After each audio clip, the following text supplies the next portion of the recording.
Welcome to Bending Perspective, different takes on Avatar the Last Airbender. I am your host, Emily Ward. Introduce yourselves. I am Abigail. Okay. I'm Daniel. And I'm Adrian. Okay, so this is episode 1. We're going to talk about the first 3 episodes of Avatar the Last Airbender, which were The Boy in the Iceberg, The Avatar Returns, and The Southern Air Temple. Who would like to summarize the first episode? Well, you didn't introduce Maddie. Oh yeah, Maddie is our puppy. You might hear her bark. She's our other co-host. Okay. Who would you like to summarize The Boy in the Iceberg? Sure. Well, it opens with Katara and Sokka. Very good. In their little village, which is very small. It's actually, they open in a boat. Oh, yeah, in the boat. That's a fun fact. Every season of Avatar opens on a ship. Huh. Oh, that's cool. That's interesting. How long did it take you to find that out? Not that long. I'm smart. Continue. Never mind. So they're on a boat, and they find Aang. Yes. Who is frozen in an iceberg. Mm-hmm. And when he gets unfrozen, a big light shoots out from the top, meaning he's important. And so the Fire Nation can see him. Yeah. Zuko sees him. He's got a cool scar that he shouldn't be embarrassed about.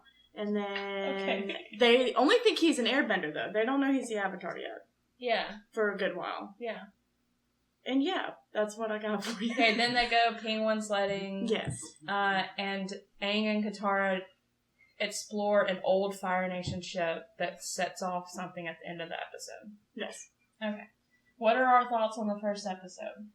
Well, it's really good introduction to bending. Like, pretty much the first scene is Katara trying to waterbend the fish up out of the sea. Yeah. And introduces her to the fact that she's not particularly good at bending, setting up her motivation later on, especially when she finds out Aang's an airbender and tries to have him teach her waterbending. Yeah, that doesn't track. Yeah, that doesn't quite work out. Okay, Mom? Well, It did feel like an opening episode. There's a lot of exposition. Got to introduce everybody. Mm-hmm. They did set up the sibling relationship very quickly and very well, I thought, which I enjoyed. Because, you have an interesting sibling dynamic because Katara is a bender, and I guess that's important in this world, and Sokka is not. And I think I may be jumping ahead, but like Katara's rare.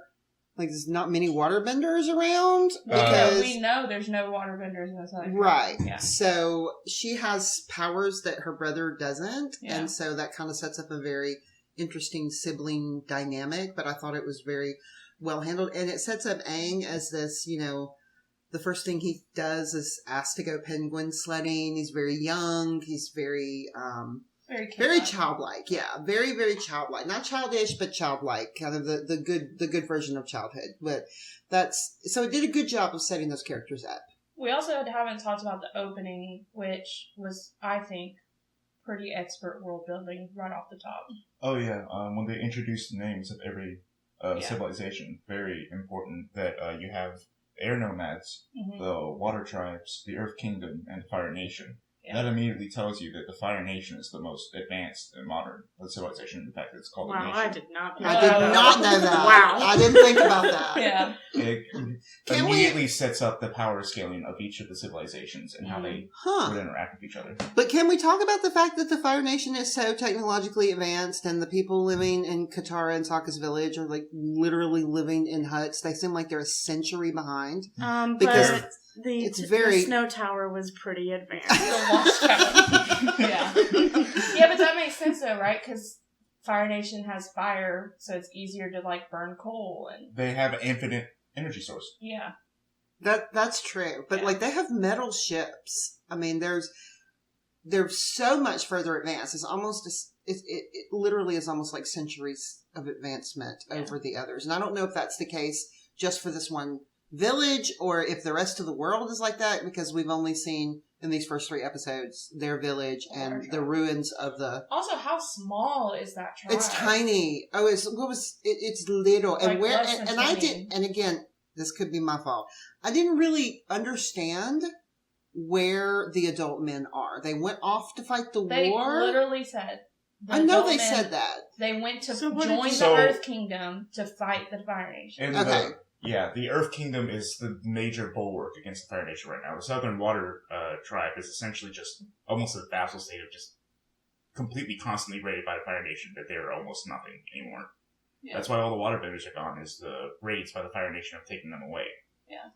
Okay. So, also, I thought it was cool in the first episode, the opening shot where we usually see the back of Aang, and then it pans up to the sun where it does the title. Mm-hmm. It's empty because Aang hasn't been introduced yet. Oh, I didn't. But then I every other episode it shows up, which is cool. Mm-hmm. And it's Katara's voice, and the exposition is different as well.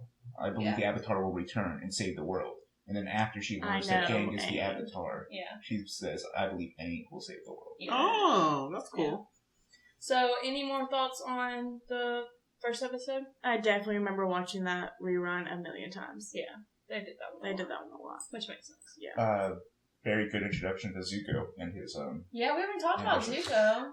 Yeah, I don't. He has a cool skull. I'm afraid if I start talking about Zuko, I'm not gonna stop, because Zuko and Iroh are just like, that's where the story is for me right now. I know it's early, but predictable. It probably. I told you I was a sucker right for redemption story. One thing I noticed in Iroh's and Zuko's interaction is one line that Iroh says. What does it say? And he says, I could really use some rest right now. Yeah. A man needs his rest. Yeah. Won't you sleep, Zuko? And that was such a convincing yawn. I really thought you did yawn. Yeah, me too. Why is that interesting? Because it's the way he teaches Zuko a lesson. Yes. Yeah. Oh, that's so instead of his father, which we kind of pick up. Well, I don't know if that's actually introduced yet. I don't think the dad is this episode. I don't know It's a lot in the yet. first 3 episodes. I know a little. We know that the Fire Nation's a lot more harsh by their lessons, but here's Iroh not like really drilling it into his head, more so trying to do it by example. Yeah. He did the whole thing too with the whole, you need to drill your basics before, and Zuko was all, and maybe that's episode 2. Oh yeah, it might be episode 2. But he's all about, I want to learn these advanced bending techniques, and his uncle's like, oh, but you need to drill the basics, and he says, well, I need to know this now, and his uncle's like, oh, well, okay, I'll show you. Yeah. After I have some tea. So, he kind of, the way he handles him, and I've got so many questions. All right, well, let's do question session for episode 1. Well, no, let's save it all for the end. Let's move on to episode 2. So, episode 2 is the Avatar Returns, and so at the end of episode 1, Aang and Katara get on the ship they're not supposed to, and it results in a signal happening to the Fire Nation, right? Mm-hmm. So when they get back to the village, Sokka banishes Aang from the village. Yeah, that was harsh. Which is interesting. And then he... does anybody else want to summarize it? Well, I mean, hey. So go for it. We start out with the episode of... It's recounting immediately what happened, like previously on Avatar the Last Airbender. Yeah, we got that. And it shows Aang and Katara essentially just walking back into the village dejected. Mm-hmm. And Sokka... demonstrating almost a leadership position in the village, even though he's so young. Yeah. Comes up with a decision to banish Aang. And Katara is very much against this, to the point where she asks Gran, the other leading authority in the village, if she also agrees with Sokka. And she says yes. Yeah. That causes Katara to essentially say, if he goes, I go. Yeah, which Aang convinces her not to do. Yeah. Right. So then it progresses, and eventually the Fire Nation, Zuko sees the signal, comes to the Water Tribe, bringing up about a bunch of bad memories. We see this whole, kind of very telling scene of Sokka getting the village ready, and it's a bunch of little kids and him, We see the getting ready sequence with Sokka and his, almost tribal makeup, and Zuko having all these people put stuff on him. I know, Mom. Mom will get there. So then, long story short, Zuko comes to the village, Aang offers himself up in an effort not to have anybody in the village hurt, and the episode ends with Aang escaping the ship because Sokka and Katara come save him on Appa. Which is a what? What is Appa? Appa is a flying bison. Mom, what is Appa? I remember I used to make Emily very angry when she was younger because I would always just catch episodes in the background and say, what in the world is that caterpillar ox? Yeah. Because that's what it looked like to me. It was a cross between an ox and a caterpillar. So now it's a caterpillar. It used to really make Emily mad. It was incorrect and false. Okay, so we also see a glimpse of Aang going into some sort of state and having powers that he doesn't normally have because he falls into the water and then he does some great water bending and they escape. So earlier in that episode, we do get to see how he got trapped in the iceberg. We don't know the situation leading up to it, but we see Appa in a storm. Yeah, we see Aang and Appa in a storm, and we see him go into that state, and he freezes the ice around him. Yeah. We don't know what happened leading up to that situation, but we do see it happen. Yeah. Yes.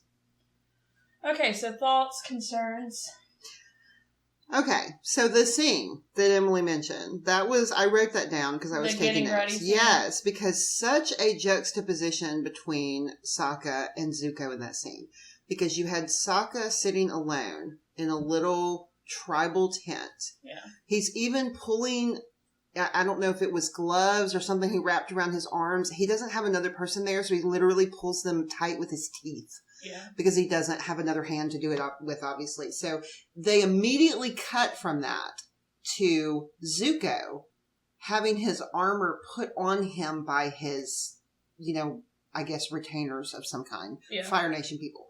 And that was huge for me because in that moment I thought to myself, wow, this is a sophisticated storytelling that's going on. Yeah, it's a kid's show. It's a kid's show. It's a small kid's show. Like it's designed for young children. And there are moments where you can really feel that. And some of those moments take me right out of it because I'm not, I guess, an aficionado of the anime genre. So some of the over-exaggerated facial, exaggerations and things kind of pull me back and I don't get invested. But that was a moment where I suddenly realized I was really getting invested because that's very sophisticated silent storytelling. Yeah. And I appreciate that as a viewer because there's that, immediately you saw a difference between the two. And you immediately saw the difference between the power dynamics and the technology and the two, the water tribe versus the Fire Nation. It told you more than about Sokka and Zuko. It told you about the water tribes. It told you so much about the world. Yeah. It was incredibly done in a very brief little scene. So I very much appreciated that as someone who likes and pays attention to silent storytelling where you're sending messages without using dialogue or character actions, just in the way you set the world up. Yeah. I thought that was very well done. And I realized at that moment that the people making the show really cared about what they were making. Yeah. My turn. I think I'm opposite of you. I draw back, I get more invested with the kid, behavior and laughing while I watch it, I'm like, if I was in a room full of kids, they would crack up now. That's actually my next question was for you. What was your take on the scene with Sokka trying to get these little kids ready for the Fire Nation? It was very entertaining because it was very true. Yeah. You can see that playing out in real life. Obviously not with a small water tribe, but with getting little kids that age to do anything. Yeah. It's also really sad that he has to be the authority figure over them. Yeah, absolutely. How old is he?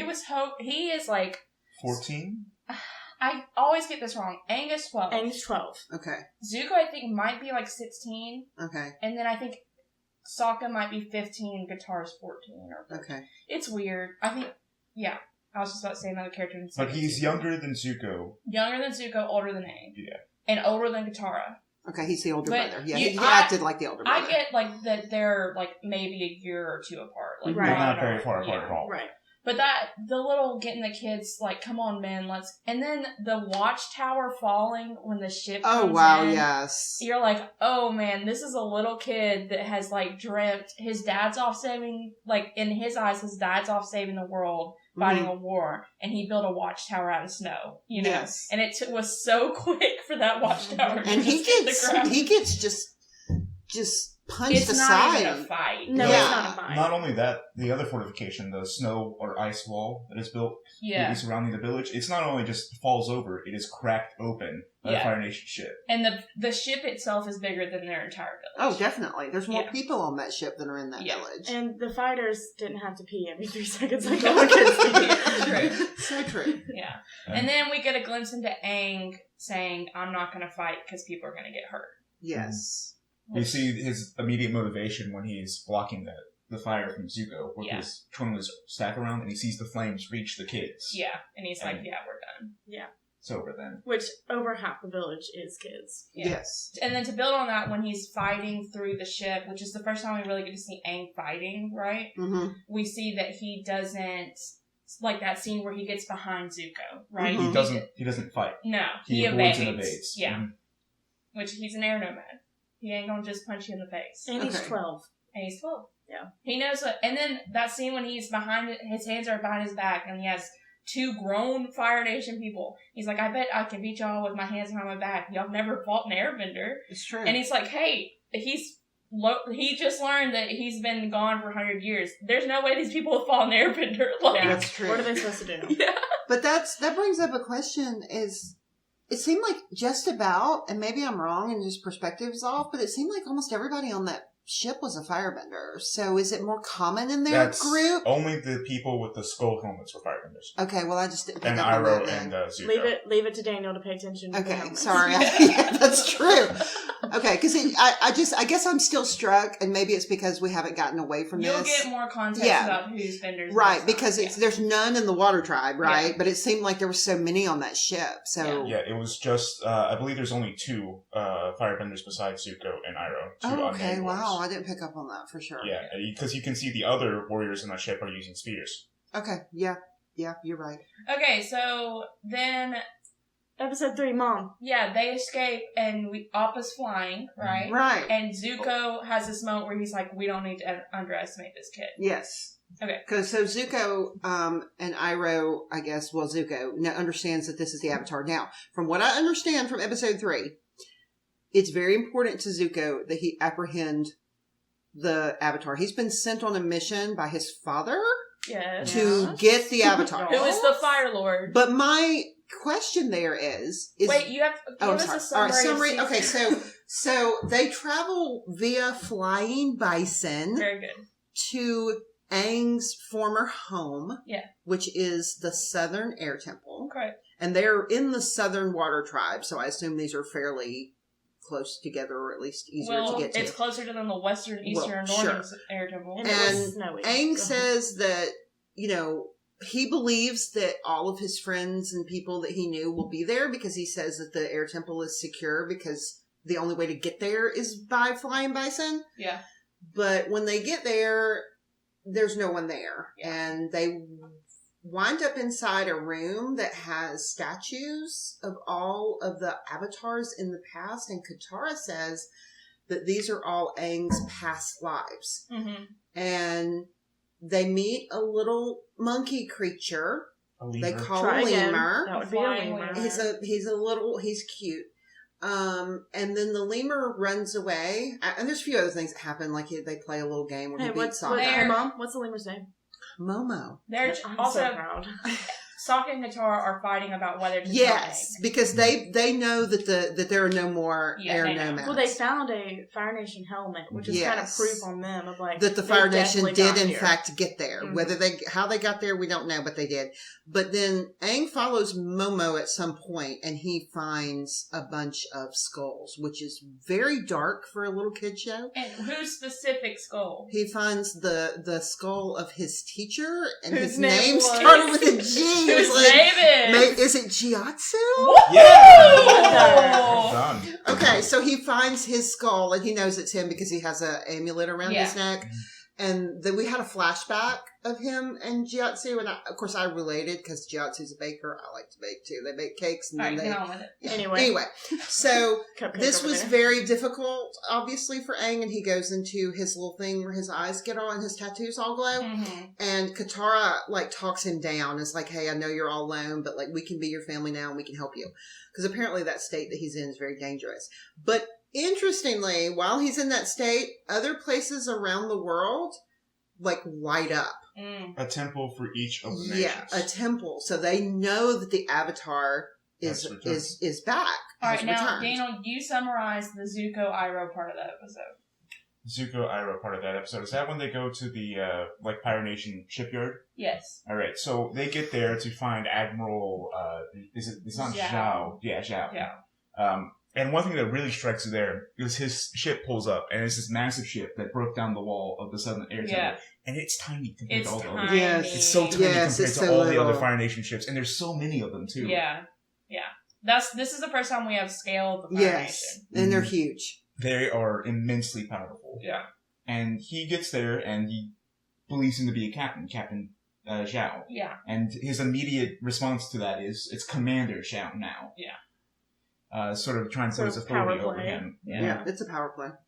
And Zuko is there just saying, hey, I need to get my ship repaired. We can get on our way. But then Zhao pulls out Uncle Iroh's Bane and says, won't you join me for tea? Yeah. And Uncle Iroh, being unable to refuse, tells Zuko to do so. That's only polite. Yeah.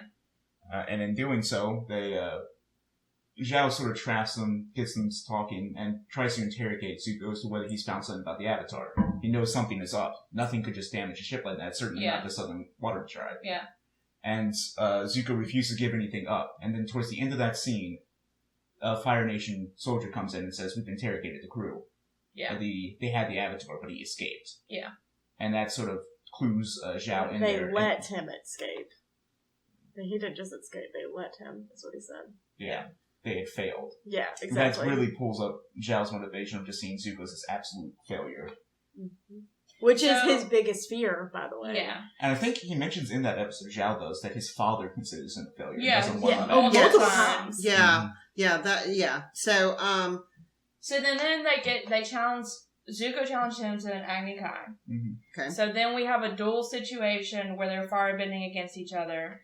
Zuko ends up remembering basics that Iroh taught him. He beats Zhao, and as he's walking away, Zhao tries to harm him when Zuko's back is turned to him, and Iroh stops him. And what does he say, Mom?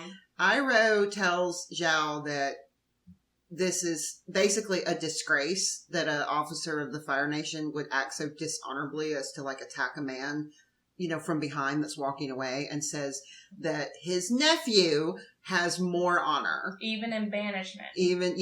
So we get a little bit of, and of course Zuko has to ask him, did you really mean that? And Iroh defers that to be about the tea, because he doesn't want to say it out loud. So we get a really good, insight into that relationship and some setup as to what's really going on there. So this is where look, I'm not saying I'm not invested in Aang, because I am, but this is where my investment is really heavy, is in this, because it's so interesting.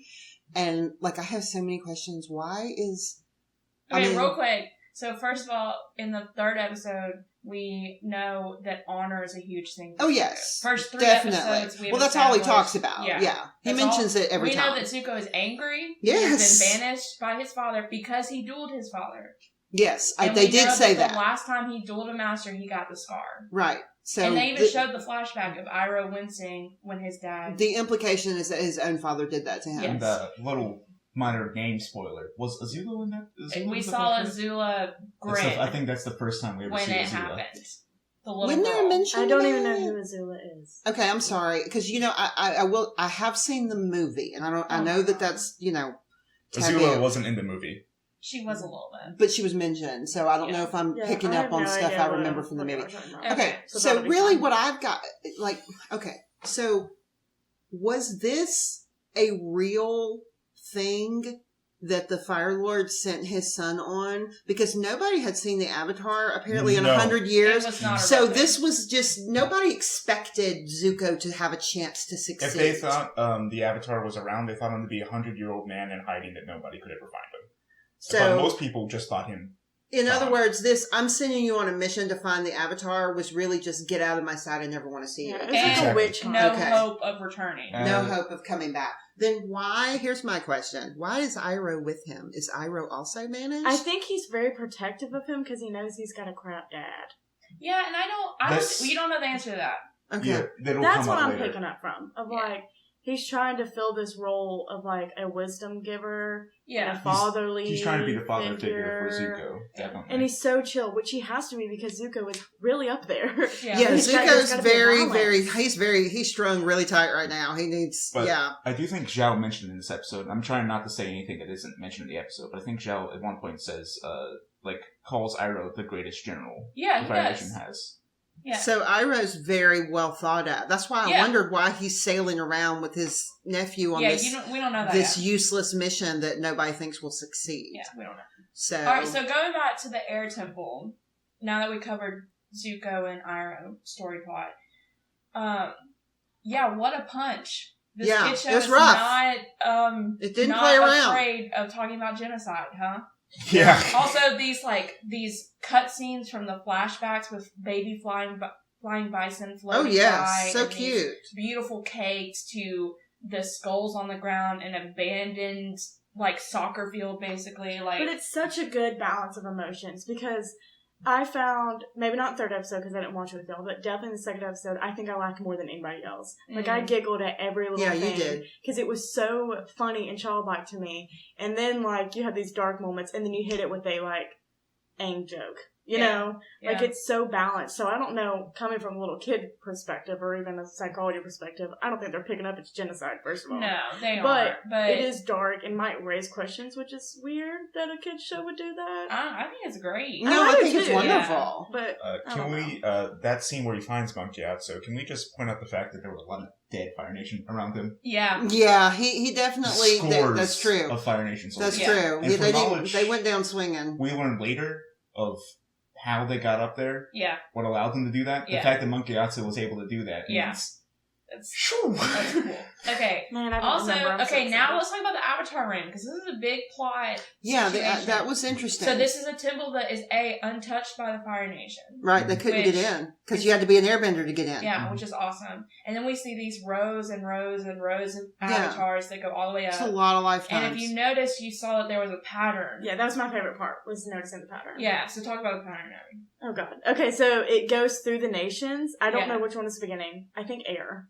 No, I think it's air, water, earth, and then fire. So just how they say it in the introduction part of each episode. And then, not only that, but then it goes between male and female. Yeah. So, one air avatar would be male, the next air avatar would be female. Correct. So not necessarily from air to water is male and then female. It's just between the tribe / nation. So we also learned the name of the avatar before Aang, which is Avatar Roku, and he was Fire Nation. I know we don't know much yet, but it's interesting that the last Avatar was a Fire Nation, and then a war happened. Right. So what I'm curious about is Sokka did this whole thing you really believe that? Yeah. So it's almost as if I got vibes of Star Wars, the new thing where they're like, Luke Skywalker, I thought he was a myth. And you're like, well, Luke Skywalker saved the galaxy. How do people forget about him so fast? But it's kind of like the same thing here. It's been 100 years or so. And already you have people who don't believe in the Avatar reincarnation cycle thing. So help me out, Dan. Not only has it been 100 years, it's been 100 war-driven years where progress has been halted for every nation but Fire Nation.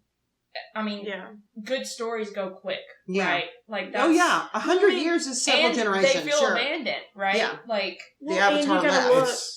Technology-wise, we can't put it how we have it now. That seems impossible now for that to happen. But we have the internet. We don't have the internet. It's all word of mouth. And what fables do we have? It's the same thing passed down generation.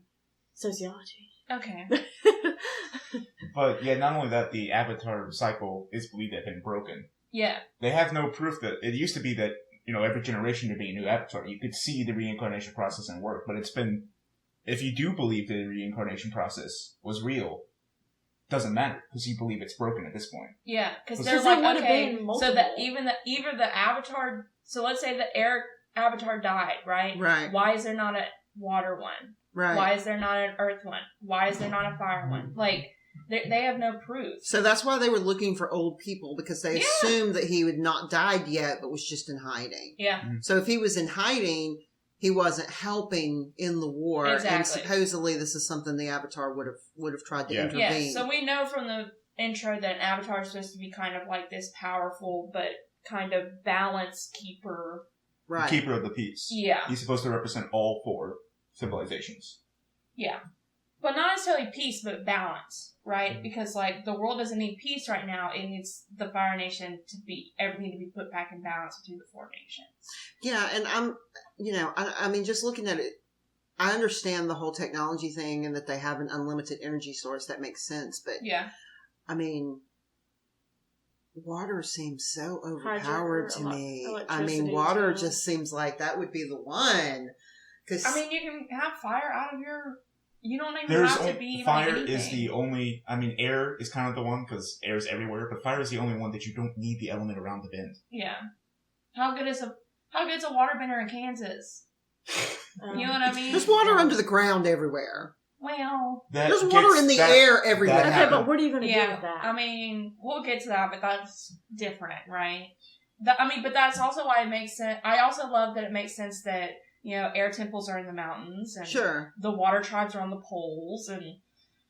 Or there is water around. And you'll notice that the Fire Nation, as you look at the map in the beginning, once again, trying not to put any more information out there, but they're all around volcanoes. Yeah. Every one of the Fire Nation. But you said that didn't matter with them because they don't need to have it nearby. I know, but that doesn't mean it's But it's still thematic. Yeah.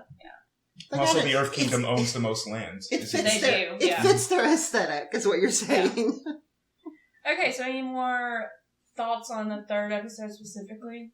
Oh, love the moment where Gran Moana tells her kids to go. Yes, very good. Did appreciate that. Yeah.